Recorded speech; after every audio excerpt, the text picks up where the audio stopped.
Enfin, les deux hommes étaient dressés l'un contre l'autre. J'eus l'impression d'un choc, comme s'ils s'étaient empoignés à bras-le-corps. Une énergie subite enflammait Beautrelet. On eût dit qu'une étincelle avait allumé en lui des sentiments nouveaux, l'audace, l'amour-propre, la volupté de la lutte, l'ivresse du péril. Quant à Lupin, je sentais au rayonnement de son regard sa joie de duelliste qui rencontre enfin l'épée du rival détesté. L'article est donné? Pas encore. Vous l'avez là, sur vous? Pas si bête. Je ne l'aurais déjà plus. Alors? C'est un des rédacteurs qui l'a sous double enveloppe. Si à minuit je ne suis pas au journal, il le fait composer. Ah, le gredin, murmura Lupin. Il a tout prévu. Sa colère fermentait, visible, terrifiante.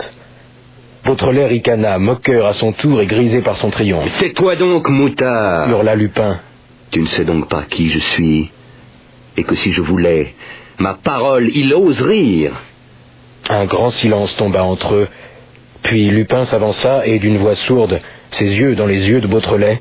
« Tu vas courir au grand journal. Non. Tu vas déchirer ton article. Non. Tu verras le rédacteur en chef. Non. Tu lui diras que tu t'es trompé. Non. Et tu écriras un autre article où tu donneras de l'affaire d'Embrumésie la version officielle, celle que tout le monde a acceptée. Non. Lupin saisit la règle en fer qui se trouvait sur mon bureau et sans effort la brisa net. Sa pâleur était effrayante. Il essuya des gouttes de sueur qui perlaient à son front. Lui qui n'avait jamais connu de résistance à ses volontés, l'entêtement de cet enfant le rendait fou. Il imprima ses mains sur l'épaule de Beautrelet et scanda. « Tu feras tout cela, Beautrelet. Tu diras que tes dernières découvertes t'ont convaincu de ma mort, qu'il n'y a pas là-dessus le moindre doute. Tu le diras parce que je le veux, parce qu'il faut qu'on croie que je suis mort. Tu le diras surtout parce que si tu ne le dis pas... » Parce que si je ne le dis pas... Ton père sera enlevé cette nuit, comme Ganimard et Herlock Sholmès l'ont été. Beautrelet sourit. Ne ris pas. Réponds. Je réponds qu'il m'est fort désagréable de vous contrarier, mais j'ai promis de parler. Je parlerai. Parle dans le sens que je t'indique. Je parlerai dans le sens de la vérité, cria Beautrelet ardemment. C'est une chose que vous ne pouvez pas comprendre, vous. Le plaisir, le besoin, plutôt, de dire ce qui est, et de le dire à haute voix. La vérité est là, dans ce cerveau qui l'a découverte. Elle en sortira toute nue et toute frémissante. L'article passera donc tel que je l'ai écrit. On saura que Lupin est vivant. On saura la raison pour laquelle il voulait qu'on le crût mort. On saura tout.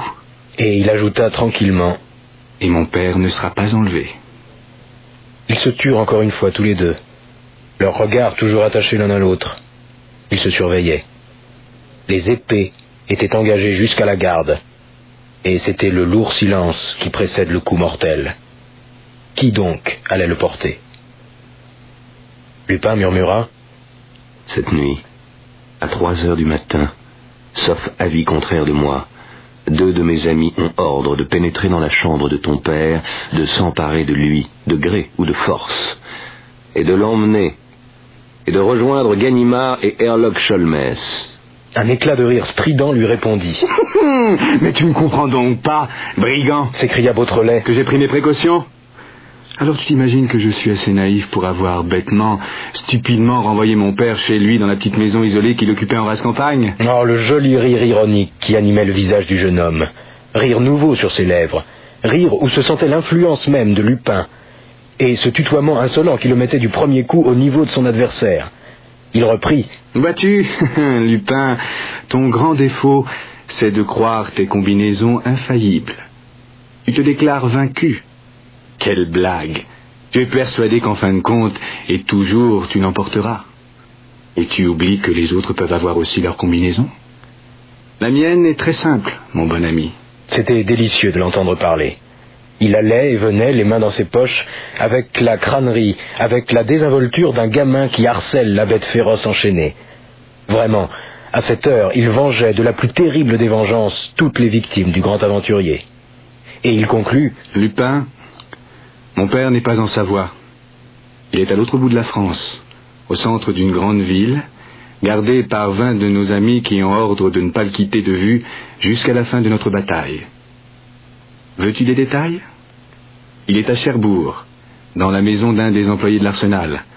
Arsenal qui est fermé la nuit et où l'on ne peut pénétrer le jour qu'avec une autorisation et en compagnie d'un guide. Il s'était arrêté, en face de Lupin, et le narguait comme un enfant qui fait une grimace à un camarade. « Qu'en dis-tu, maître ?» Depuis quelques minutes, Lupin demeurait immobile. Pas un muscle de son visage n'avait bougé. Que pensait-il? À quel acte allait-il se résoudre? Pour quiconque savait la violence farouche de son orgueil, un seul dénouement était possible, l'effondrement total, immédiat, définitif de son ennemi. Ses doigts se crispèrent. J'eus une seconde la sensation qu'il allait se jeter sur lui et l'étrangler.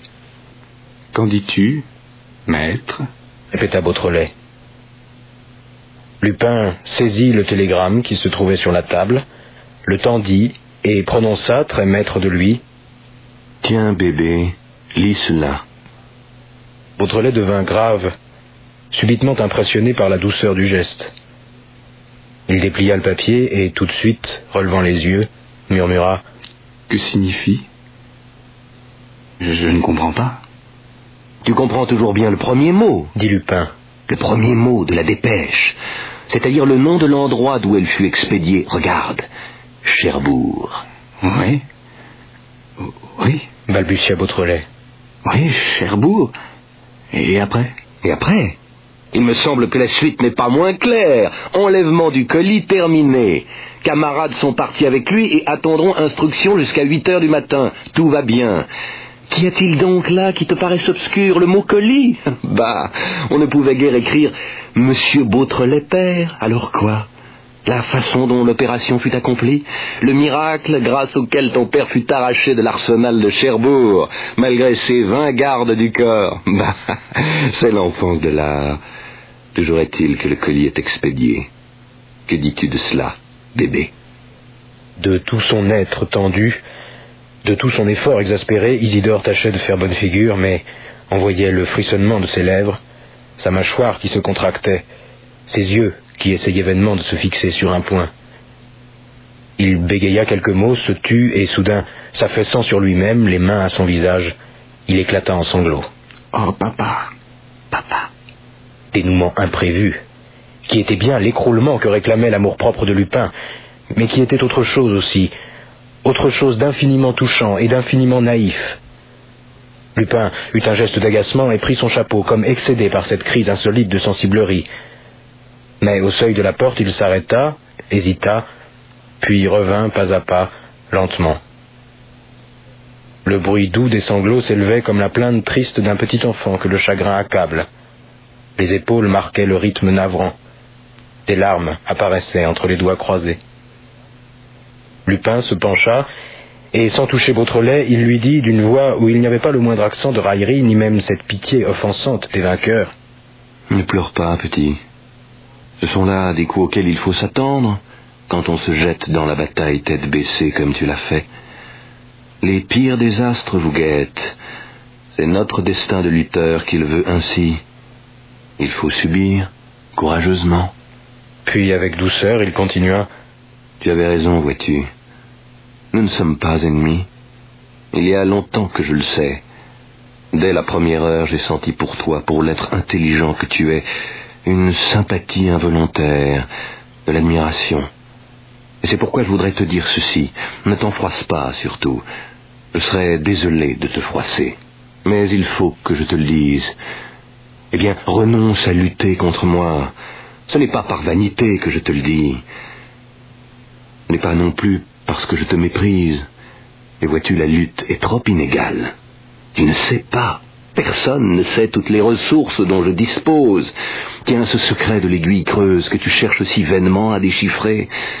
Admets un instant que ce soit un trésor formidable, inépuisable, ou bien un refuge invisible, prodigieux, fantastique, ou bien les deux peut-être.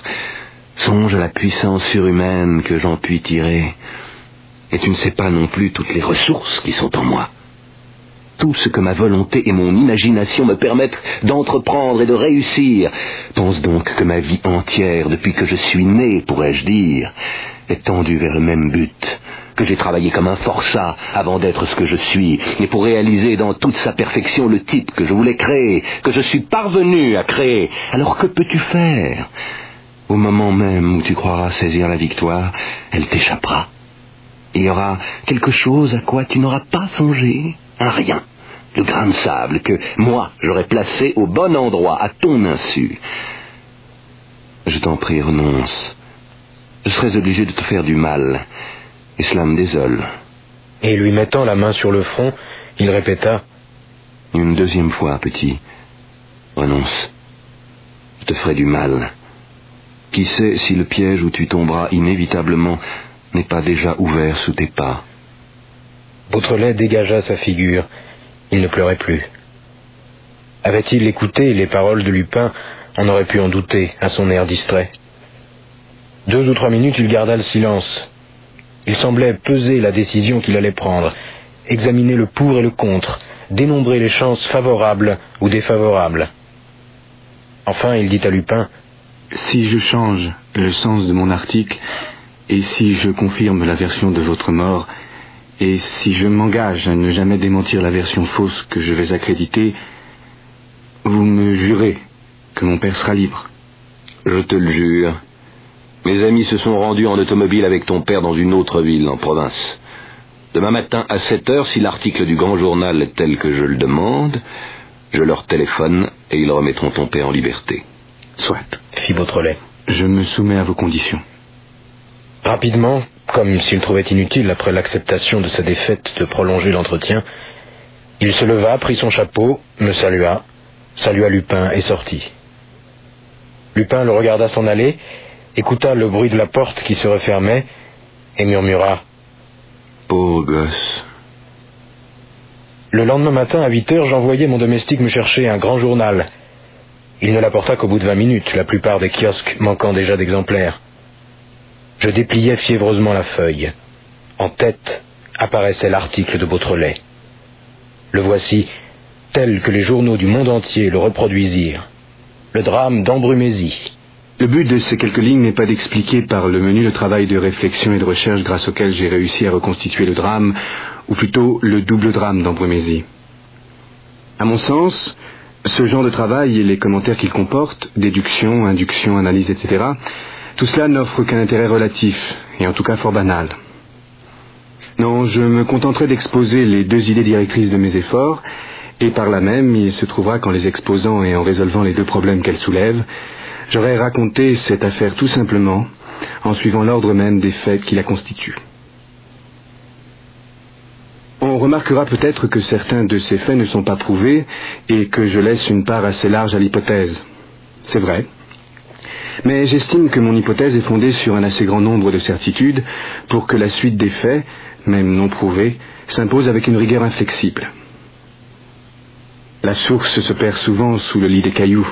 Ce n'en est pas moins la même source que l'on revoit aux intervalles où se reflète le bleu du ciel. J'énonce ainsi la première énigme. Énigme non point de détail, mais d'ensemble, qui me sollicita. Comment se fait-il que Lupin, blessé à mort, pourrait-on dire, ait vécu 40 jours, sans soins, sans médicaments, sans aliments, au fond d'un trou obscur? Reprenons du début.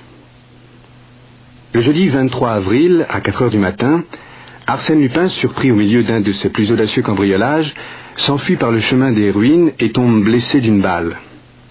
Il se traîne péniblement, retombe et se relève avec l'espoir acharné de parvenir jusqu'à la chapelle.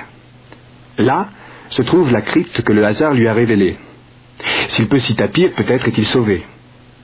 À force d'énergie, il en approche, il en est à quelques mètres lorsqu'un bruit de pas survient. Harassé, perdu, il s'abandonne, l'ennemi arrive, c'est mademoiselle Raymonde de Saint-Véran. Tel est le prologue du drame, ou plutôt la première scène du drame. Que se passa-t-il entre eux? Il est d'autant plus facile de le deviner que la suite de l'aventure nous donne toutes les indications. Au pied de la jeune fille, il y a un homme blessé que la souffrance épuise et qui dans 2 minutes sera capturé. Cet homme, c'est elle qui l'a blessé. Va-t-elle le livrer également? Si c'est lui l'assassin de Jean Daval, oui, elle laissera le destin s'accomplir. Mais en phrase rapide, il lui dit la vérité sur ce meurtre légitime commis par son oncle, M. de Gesvres. Elle le croit. Que va-t-elle faire? Personne ne peut les voir. Le domestique Victor surveille la petite porte. L'autre, Albert, posté à la fenêtre du salon, les a perdus de vue l'un et l'autre. Livrera-t-elle l'homme qu'elle a blessé? Un mouvement de pitié irrésistible, que toutes les femmes comprendront, entraîne la jeune fille. Dirigée par Lupin, en quelques gestes, elle panse la blessure avec son mouchoir pour éviter les marques que le sang laisserait. Puis, se servant de la clé qu'il lui donne, elle ouvre la porte de la chapelle. Il entre, soutenu par la jeune fille. Elle referme, s'éloigne. Albert arrive. Si l'on avait visité la chapelle à ce moment, ou tout au moins durant les minutes qui suivirent, Lupin n'ayant pas eu le temps de retrouver ses forces, de lever la dalle et de disparaître par l'escalier de la crypte, Lupin était pris. Mais cette visite n'eut lieu que 6 heures plus tard et de la façon la plus superficielle. Lupin est sauvé. Et sauvé par qui? Par celle qui faillit le tuer. Désormais, qu'elle le veuille ou non, Mademoiselle de Saint-Véran est sa complice. Non seulement elle ne peut plus le livrer, mais il faut qu'elle continue son œuvre, sans quoi le blessé périra dans l'asile où elle a contribué à le cacher. Et elle continue. D'ailleurs, si son instinct de femme lui rend la tâche obligatoire, il la lui rend également facile. Elle a toutes les finesses, elle prévoit tout. C'est elle qui donne au juge d'instruction un faux signalement d'Arsène Lupin. Qu'on se rappelle la divergence d'opinion des deux cousines à cet égard. C'est elle, évidemment, qui, à certains indices que j'ignore, devine, sous son déguisement de chauffeur, le complice de Lupin. C'est elle qui l'avertit, c'est elle qui lui signale l'urgence d'une opération, c'est elle, sans doute, qui substitue une casquette à l'autre. C'est elle qui fait écrire le fameux billet où elle est désignée et menacée personnellement. Comment, après cela, pourrait-on la soupçonner ? C'est elle qui, au moment où j'allais confier au juge d'instruction mes premières impressions, prétend m'avoir aperçu, la veille, dans le bois taillis, inquiète M. Filleul sur mon compte et me réduit au silence. Manœuvre dangereuse, certes, puisqu'elle éveille mon attention et la dirige contre celle qui m'accable d'une accusation que je sais fausse, mais manœuvre efficace, puisqu'il s'agit avant tout de gagner du temps et de me fermer la bouche. Et c'est elle qui, pendant 40 jours, alimente Lupin, lui apporte des médicaments. Qu'on interroge le pharmacien Douville. Il montrera les ordonnances qu'il a exécutées pour Mademoiselle de Saint-Véran. Elle, enfin, qui soigne le malade, le pense, le veille et le guérit. Et voilà le premier de nos 2 problèmes résolus en même temps que le drame exposé. Arsène Lupin a trouvé près de lui, au château même, le secours qui lui était indispensable. D'abord, pour n'être pas découvert, ensuite, pour vivre. Maintenant, il vit. Et c'est alors que se pose le deuxième problème dont la recherche me servit de fil conducteur et qui correspond au second drame d'Ambrumésie. Pourquoi Lupin, vivant, libre, de nouveau à la tête de sa bande, tout puissant comme jadis, pourquoi Lupin fait-il des efforts désespérés, des efforts auxquels je me heurte incessamment, pour imposer à la justice et au public l'idée de sa mort? Il faut se rappeler que Mademoiselle de Saint-Véran était fort jolie. Les photographies que les journaux ont reproduites après sa disparition ne donnent qu'une idée imparfaite de sa beauté. Il arrive alors ce qui ne pouvait ne pas arriver. Lupin, qui pendant 40 jours voit cette belle jeune fille, qui désire sa présence quand elle n'est pas là, qui subit quand elle est là son charme et sa grâce, qui respire quand elle se penche sur lui le parfum frais de son haleine, Lupin s'éprend de sa garde malade. La reconnaissance devient de l'amour, l'admiration devient de la passion. Elle est le salut, mais elle est aussi la joie de ses yeux, le rêve de ses heures solitaires, sa clarté, son espoir, sa vie elle-même. Il la respecte au point de ne pas exploiter le dévouement de la jeune fille et de ne pas se servir d'elle pour diriger ses complices. Il y a du flottement, en effet, dans les actes de la bande. Mais il l'aime aussi. Et ses scrupules s'atténuent et, comme Mademoiselle de Saint-Véran ne se laisse point toucher par un amour qui l'offense, comme elle espace ses visites à mesure qu'elles se font moins nécessaires et comme elle les cesse le jour où il est guéri, désespéré, affolé de douleur, il prend une résolution terrible. Il sort de son repère, prépare son coup et, le samedi 6 juin, aidé de ses complices, enlève la jeune fille. Ce n'est pas tout. Ce rapt, il ne faut pas qu'on le connaisse. Il faut couper court aux recherches, aux suppositions, aux espérances même.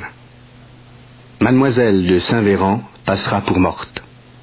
Un meurtre est simulé, des preuves sont offertes aux investigations. Le crime est certain. Crime prévu d'ailleurs, crime annoncé par les complices, crime exécuté pour venger la mort du chef et par là même Voyez l'ingéniosité merveilleuse d'une pareille conception.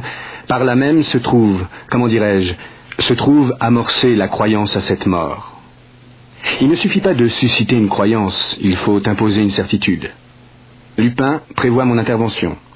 Je devinerai le trucage de la chapelle, je découvrirai la crypte, et comme la crypte sera vide, tout l'échafaudage s'écroulera. La crypte ne sera pas vide. De même, la mort de mademoiselle de Saint-Véran ne sera définitive que si la mère rejette son cadavre. La mère rejettera le cadavre de mademoiselle de Saint-Véran. La difficulté est formidable. Le double obstacle infranchissable? Oui, pour tout autre que Lupin, mais non pour Lupin. Ainsi qu'il l'avait prévu, je devine le trucage de la chapelle. Je découvre la crypte et je descends dans la tanière où Lupin s'est réfugié. Son cadavre est là. Toute personne qui eût admis la mort de Lupin comme possible eût été déroutée. Mais pas une seconde je n'avais admis cette éventualité. Par intuition d'abord, par raisonnement ensuite. Le subterfuge devenait alors inutile et vaines toutes les combinaisons. Je me dis aussitôt que le bloc de pierre ébranlé par une pioche avait été placé là avec une précision bien curieuse, que le moindre heurt devait le faire tomber et qu'en tombant, il devait inévitablement réduire en bouillie la tête du faux Arsène Lupin de façon à le rendre méconnaissable. Autre trouvaille.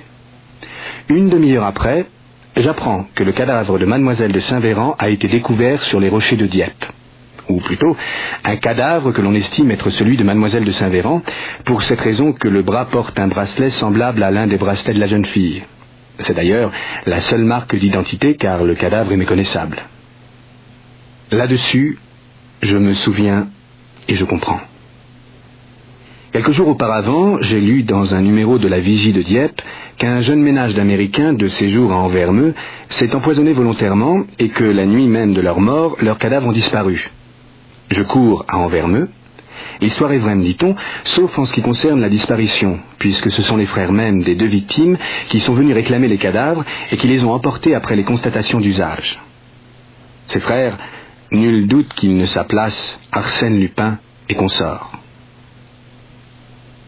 Par conséquent, la preuve est faite. Nous savons le motif pour lequel Arsène Lupin a simulé le meurtre de la jeune fille et a accrédité le bruit de sa propre mort. Il aime. Et il ne veut pas qu'on le sache. Et pour qu'on ne le sache pas, il ne recule devant rien. Il va jusqu'à entreprendre ce vol incroyable des deux cadavres dont il a besoin pour jouer son rôle et celui de mademoiselle de Saint-Véran. Ainsi, il sera tranquille.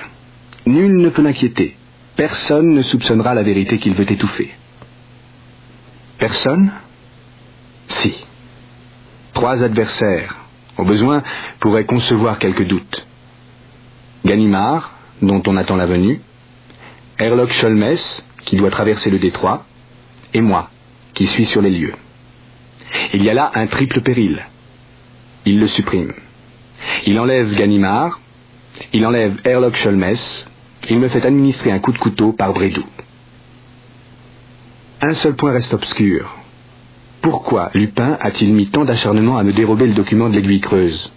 Il n'avait pourtant pas la prétention, en le reprenant, d'effacer de ma mémoire le texte des 5 lignes qu'il compose.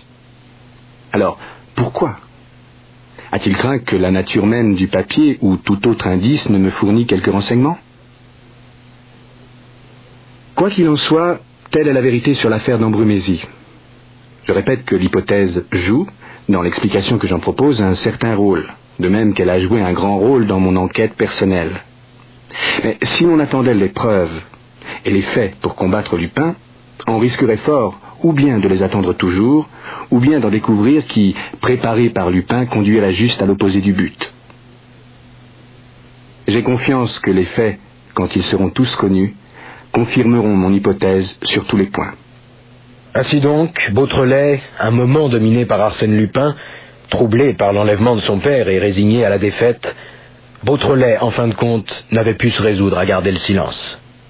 La vérité était trop belle et trop étrange, les preuves qu'il en pouvait donner trop logiques et trop concluantes pour qu'il acceptât de la travestir. Le monde entier attendait ces révélations, il parlait. Le soir même du jour où son article parut, les journaux annonçaient l'enlèvement de M. Beautrelet père. Isidore en avait été averti par une dépêche de Cherbourg reçue à 3 heures.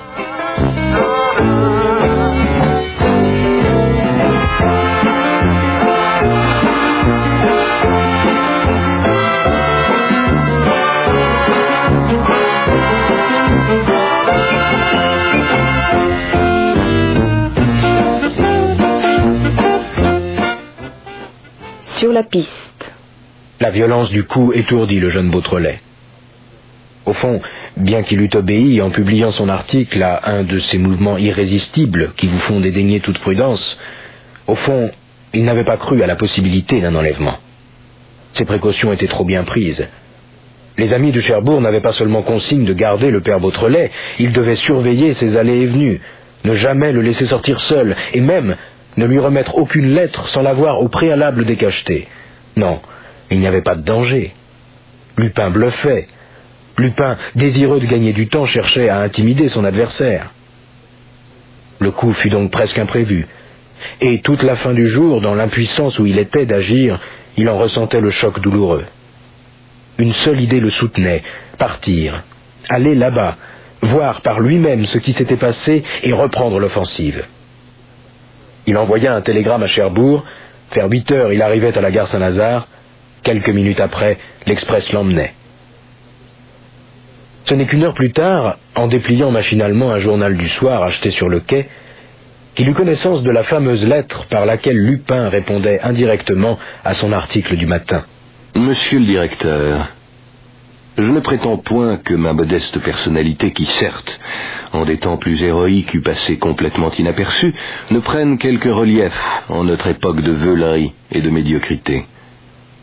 Mais il est une limite que la curiosité malsaine des foules ne saurait franchir, sous peine de déshonnête indiscrétion. Si l'on ne respecte plus le mur de la vie privée, quelle sera la sauvegarde des citoyens? Invoquera-t-on l'intérêt supérieur de la vérité? Vain prétexte à mon égard, puisque la vérité est connue, et que je ne fais aucune difficulté pour en écrire l'aveu officiel. Oui, mademoiselle de Saint-Véran est vivante. Oui, je l'aime. Oui, j'ai le chagrin de n'être pas aimé d'elle. Oui, l'enquête du petit Beautrelet est admirable de précision et de justesse. Oui, nous sommes d'accord sur tous les points. Il n'y a plus d'énigme. Eh bien alors, atteint jusqu'aux profondeurs même de mon âme, tout saignant encore des blessures morales les plus cruelles, je demande qu'on ne livre pas davantage à la malignité publique mes sentiments les plus intimes et mes espoirs les plus secrets. Je demande la paix qui m'est nécessaire pour conquérir l'affection de mademoiselle de Saint-Véran, et pour effacer de son souvenir les 1000 petits outrages que lui valait de la part de son oncle et de sa cousine, ceci n'a pas été dit, sa situation de parente pauvre.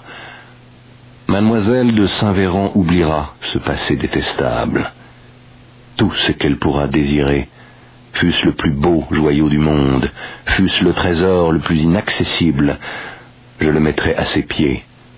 Elle sera heureuse. Elle m'aimera. Mais pour réussir encore une fois, il me faut la paix. C'est pourquoi je dépose les armes. Et c'est pourquoi j'apporte à mes ennemis le rameau d'olivier. Tout en les avertissant d'ailleurs généreusement qu'un refus de leur part pourrait avoir pour eux les plus graves conséquences. Un mot encore au sujet du sieur Arlington. Sous ce nom se cache un excellent garçon, secrétaire du milliardaire américain Coulet, et chargé par lui de rafler en Europe tous les objets d'art antiques qu'il est possible de découvrir. La malchance voulut qu'il tombât sur son ami Étienne de Vaudreix, alias Arsène Lupin, alias moi. Il apprit ainsi, ce qui d'ailleurs était faux, qu'un certain monsieur de Gesvres voulait se défaire de 4 Rubens, à condition qu'ils fussent remplacés par des copies et qu'on ignorât le marché auquel il consentait. Mon ami Vaudreix se faisait fort de décider monsieur de Gesvres à vendre la Chapelle-Dieu. Les négociations se poursuivirent avec une entière bonne foi du côté de mon ami Vaudreix, avec une ingénuité charmante du côté du sieur Arlington, jusqu'au jour où les Rubens et les pierres sculptées de la Chapelle-Dieu furent en lieu sûr, et le sieur Arlington en prison. Il n'y a donc plus qu'à relâcher l'infortuné américain, puisqu'il se contenta du modeste rôle de dupe, à flétrir le milliardaire Coulet, puisque par crainte d'ennui possible, il ne protesta pas contre l'arrestation de son secrétaire, et à féliciter mon ami Étienne de Vaudreix, alias moi, puisqu'il venge la morale publique, en gardant les 500 000 francs qu'il a reçus par avance du peu sympathique Coulet. Excusez la longueur de ces lignes, mon cher directeur, et croyez à mes sentiments distingués. Arsène Lupin. Peut-être Isidore pesa-t-il les termes de cette lettre avec autant de minutie qu'il avait étudié le document de l'Aiguille creuse. Il partait de ce principe, dont la justesse était facile à démontrer, que jamais Lupin n'avait pris la peine d'envoyer une seule de ces amusantes lettres aux journaux sans une nécessité absolue, sans un motif que les événements ne manquaient pas de mettre en lumière un jour ou l'autre. Quel était le motif de celle-ci? Pour quelle raison secrète confessait-il son amour et l'insuccès de cet amour? Était-ce là qu'il fallait chercher? Ou bien dans les explications qui concernaient le sieur Arlington? Ou plus loin encore, entre les lignes, derrière tous ces mots dont la signification apparente n'avait peut-être d'autre but que de suggérer la petite idée mauvaise, perfide, déroutante? Des heures, le jeune homme, enfermé dans son compartiment, resta pensif, inquiet. Cette lettre lui inspirait de la défiance, comme si elle avait été écrite pour lui, et qu'elle fût destinée à l'induire en erreur, lui personnellement. Pour la première fois, et parce qu'il se trouvait en face non plus d'une attaque directe, mais d'un procédé de lutte équivoque, indéfinissable, il éprouvait la sensation très nette de la peur. Et songeant à son vieux bonhomme de père enlevé par sa faute, il se demandait avec angoisse si ce n'était pas folie que de poursuivre un duel aussi inégal. Le résultat n'était-il pas certain? D'avance, Lupin n'avait-il pas parti gagner? Courte défaillance. Quand il descendit de son compartiment à 6 heures du matin, réconforté par quelques heures de sommeil, il avait repris toute sa foi. Sur le quai, Froberval, l'employé du port militaire qui avait donné l'hospitalité au père Beautrelet, l'attendait, accompagné de sa fille Charlotte, une gamine de 12 à 13 ans. Eh bien, s'écria Beautrelet. Le brave homme se mettant à gémir, il l'interrompit, l'entraîna dans un estaminet voisin, fit servir du café, et commença nettement, sans permettre à son interlocuteur la moindre digression. Mon père n'a pas été enlevé, n'est-ce pas? C'était impossible. Impossible. Cependant, il a disparu. Depuis quand? Nous ne savons pas. Comment? Non, hier matin à 6 heures, ne le voyant pas descendre, j'ai ouvert sa porte, il n'était plus là. Mais avant-hier, il y était encore. Oui, avant-hier, il n'a pas quitté sa chambre, il était un peu fatigué, Charlotte lui a porté son déjeuner à midi, son dîner à 7 heures du soir. C'est donc entre 7 heures du soir, avant-hier, et 6 heures du matin, hier, qu'il a disparu. Oui, la nuit d'avant celle-ci, seulement... Seulement? Eh bien, la nuit, on ne peut pas sortir de l'arsenal. C'est donc qu'il n'en est pas sorti? Impossible. Les camarades et moi, on a fouillé tout le port militaire. Alors, c'est qu'il est sorti. Impossible. Tout est gardé. Beautrelet réfléchit, puis prononça. Dans la chambre, le lit était défait? Non. Et la chambre était en ordre? Oui. J'ai retrouvé sa pipe au même endroit, son tabac, le livre qu'il lisait. Il avait même au milieu de ce livre cette petite photographie de vous qui tenez la page ouverte. Faites voir. Froberval passa la photographie. Beautrelet eut un geste de surprise. Il venait sur l'instantané de se reconnaître, debout, les deux mains dans ses poches, avec autour de lui une pelouse où se dressaient des arbres et des ruines. Froberval ajouta. Ce doit être le dernier portrait de vous que vous lui avez envoyé. Tenez, par derrière il y a la date. 3 avril. Le nom du photographe, R. Deval, et le nom de la ville, Lyon. Lyon-sur-Mer, peut-être. Isidore, en effet, avait retourné le carton et lisait cette petite note de sa propre écriture, R. Deval, 3-4, Lyon. Il garda le silence durant quelques minutes et reprit. Mon père ne vous avait pas encore fait voir cet instantané? Ma foi non. Et ça m'a étonné quand j'ai vu ça hier, car votre père nous parlait si souvent de vous. Un nouveau silence, très long. Froberval murmura. C'est que j'ai affaire à l'atelier, nous pourrions peut-être bien rentrer. Il se tut. Isidore n'avait pas quitté des yeux la photographie, l'examinant dans tous les sens. Enfin, le jeune homme demanda. Est-ce qu'il existe, à une petite lieue en dehors de la ville, une auberge du Lion d'Or? Oui, mais oui, une lieue d'ici. Sur la route de Valogne, n'est-ce pas? Sur la route de Valogne, en effet. Eh bien, J'ai tout lieu de supposer que cette auberge fut le quartier général des amis de Lupin. C'est de là qu'ils sont entrés en relation avec mon père. Quelle idée. Votre père ne parlait à personne. Il n'a vu personne. Il n'a vu personne, mais on s'est servi d'un intermédiaire. Quelle preuve en avez-vous? Cette photographie. Mais c'est la vôtre. C'est la mienne, mais elle ne fut pas envoyée par moi. Je ne la connaissais même pas. Elle fut prise à mon insu dans les ruines d'Ambrumésie, sans doute par le greffier du juge d'instruction, lequel était, comme vous le savez, complice d'Arsène Lupin. Et alors? Cette photographie a été le passeport, le talisman grâce auquel on a capté la confiance de mon père. Qui a pu pénétrer chez moi? On ne sait, mais mon père est tombé dans le piège. On lui a dit, et il a cru que j'étais aux environs et que je demandais à le voir et que je lui donnais rendez-vous à l'auberge du Lion d'Or. Mais c'est de la folie tout ça. Comment pouvez-vous affirmer? Très simplement. On a imité mon écriture derrière le carton et on a précisé le rendez-vous. Route de Valognes, 3 km 400, auberge du Lion. Mon père est venu et on s'est emparé de lui. Voilà tout. Soit, murmura Froberval abasourdi. Soit, j'admets, les choses se sont passées ainsi, mais tout cela n'explique pas comment il a pu sortir pendant la nuit. Il est sorti en plein jour, quitte à attendre la nuit pour aller au rendez-vous. Mais nom d'un chien, puisqu'il n'a pas quitté sa chambre de toute la journée d'avant-hier. Il y aurait un moyen de s'en assurer. Courez au port, Froberval, et cherchez l'un des hommes qui était de garde dans l'après-midi d'avant-hier. Seulement, dépêchez-vous si vous voulez me retrouver ici. Portez donc? Oui, je reprends le train. Comment? Mais vous ne savez pas... Votre enquête? Mon enquête est terminée. Je sais à peu près tout ce que je voulais savoir. Dans 1 heure, j'aurai quitté Cherbourg. Froberval s'était levé. Il regarda Beautrelet d'un air absolument ahuri, hésita un moment, puis saisit sa casquette. Tu viens, Charlotte? Non, Dit Beautrelet. j'aurai encore besoin de quelques renseignements. Laissez-la moi. Et puis nous bavarderons. Je l'ai connue toute petite. Froberval s'en alla. Beautrelet et la petite fille restèrent seuls dans la salle de l'estaminet. Des minutes s'écoulèrent, un garçon entra, emporta des tasses et disparut. Les yeux du jeune homme et de l'enfant se rencontrèrent, et avec beaucoup de douceur, Beautrelet mit sa main sur la main de la fillette. Elle le regarda 2 ou 3 secondes, éperdue, comme suffoquée. Puis, se couvrant brusquement la tête entre ses bras repliés, elle éclata en sanglots. Il la laissa pleurer et, au bout d'un instant, lui dit « C'est toi qui as tout fait, n'est-ce pas? C'est toi qui as servi d'intermédiaire?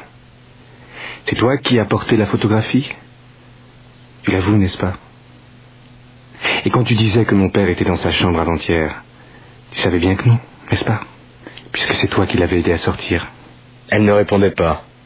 Il lui dit « Pourquoi tu fais cela? On t'a offert de l'argent, sans doute. De quoi t'acheter des rubans? Une robe? » Il décroisa les bras de Charlotte et lui releva la tête. Il aperçut un pauvre visage sillonné de larmes, un visage gracieux, inquiétant et mobile de ces fillettes qui sont destinées à toutes les tentations, à toutes les défaillances. Allons, Reprit Beautrelet. c'est fini, n'en parlons plus. Je ne te demande même pas comment ça s'est passé. Seulement, tu vas me dire tout ce qui peut m'être utile. As-tu surpris quelque chose? Un mot de ces gens-là? Comment s'est effectué l'enlèvement? Elle répondit aussitôt. En auto. Je les ai entendus qui en parlaient.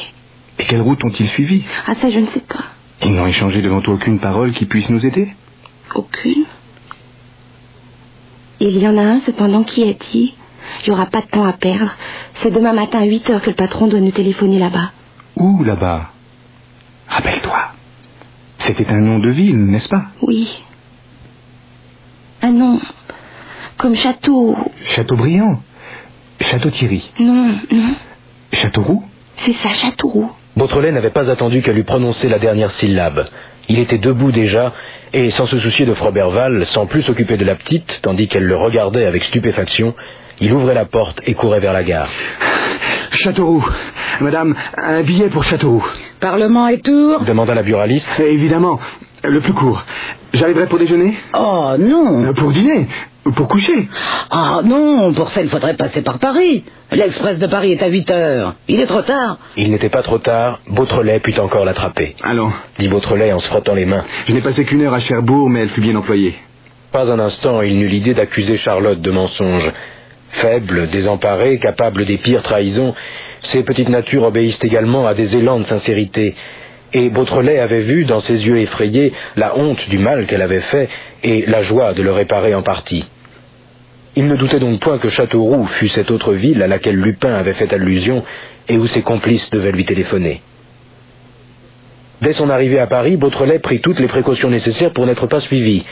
Il sentait que l'heure était grave, il marchait sur la bonne route qui le conduisait vers son père, une imprudence pouvait tout gâter.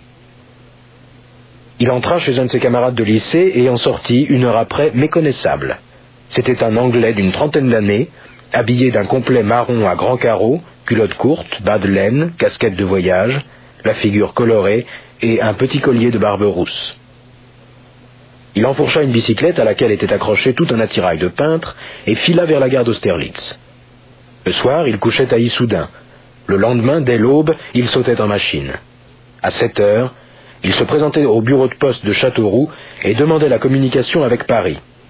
Obligé d'attendre, il liait conversation avec l'employé et apprenait que l'avant-veille, à pareille heure, un individu en costume d'automobiliste avait également demandé la communication avec Paris. La preuve était faite, il n'attendit pas davantage. L'après-midi, il savait par des témoignages irrécusables qu'une limousine suivant la route de Tours avait traversé le bourg de Buzancais, puis la ville de Châteauroux et s'était arrêtée au-delà de la ville sur la lisière de la forêt. Vers 10 heures, un cabriolet conduit par un individu avait stationné auprès de la limousine, puis s'était éloigné vers le sud par la vallée de la Bouzanne. À ce moment, une autre personne se trouvait aux côtés du conducteur. Quant à l'automobile, prenant le chemin opposé, elle s'était dirigée vers le nord, vers Issoudun. Isidore découvrit aisément le propriétaire du cabriolet, mais ce propriétaire ne put rien dire.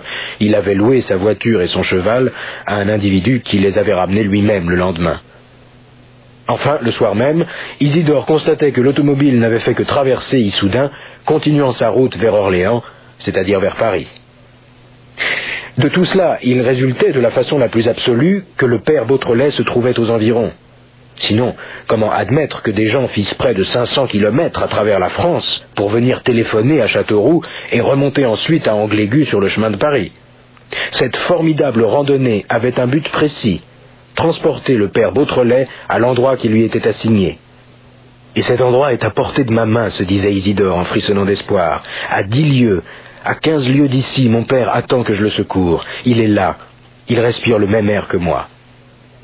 Tout de suite, il se mit en campagne. Prenant une carte d'état-major, il la divisa en petits carrés qu'il visitait tour à tour, entrant dans les fermes, faisant causer les paysans, se rendant auprès des instituteurs, des maires, des curés, bavardant avec les femmes. Il lui semblait qu'il allait sans retard toucher au but, et ses rêves s'amplifiant, ce n'est plus son père qu'il espérait délivrer, mais tous ceux que Lupin tenait captifs, Raymond de Saint-Véran, Ganimard, Herlock Sholmès peut-être, et d'autres, beaucoup d'autres. Et en arrivant jusqu'à eux, il arriverait en même temps jusqu'au cœur même de la forteresse de Lupin, dans sa tanière, dans la retraite impénétrable où il entassait les trésors qu'il avait volés à l'univers. Mais, après 15 jours de recherche infructueuse, son enthousiasme finit par décliner, et très vite il perdit confiance. Le succès tardant à se dessiner, du jour au lendemain presque il le jugea impossible, et bien qu'il continuât à poursuivre son plan d'investigation, il eût éprouvé une véritable surprise si ses efforts eussent abouti à la moindre découverte. Des jours encore s'écoulèrent, monotones et découragés. Il sut par les journaux que le comte de Gesvres et sa fille avaient quitté Embrumésie et s'étaient installés aux environs de Nice. Il sut aussi l'élargissement du sieur Arlington, dont l'innocence éclata conformément aux indications d'Arsène Lupin. Il changea son quartier général, s'établissant 2 jours à La Châtre, 2 jours à Argenton, même résultat. À ce moment, il fut prêt à abandonner la partie. Évidemment, le cabriolet qui avait emmené son père n'avait dû fournir qu'une étape, à laquelle une autre étape, fournie par une autre voiture, avait succédé, et son père était loin. Il songea au départ. Or, un lundi matin, il aperçut sur l'enveloppe d'une lettre non affranchie qu'on lui renvoyait de Paris, il aperçut une écriture qui le bouleversa. Son émotion fut telle, durant quelques minutes, qu'il n'osait ouvrir par peur d'une déception. Sa main tremblait. Était-ce possible? N'y avait-il pas là un piège que lui tendait son infernal ennemi? D'un coup, il décacheta.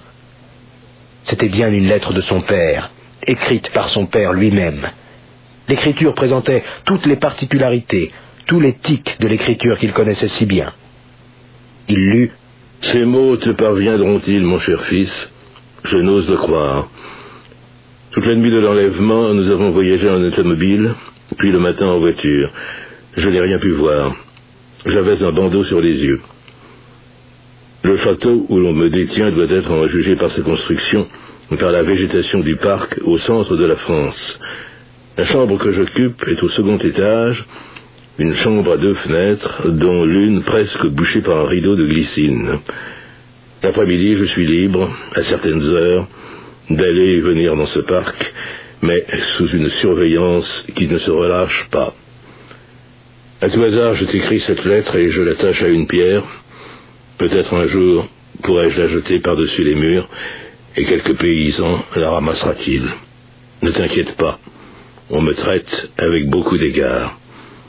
Ton vieux père qui t'aime bien, et qui est triste de penser aux soucis qu'il te donne. Beautrelet.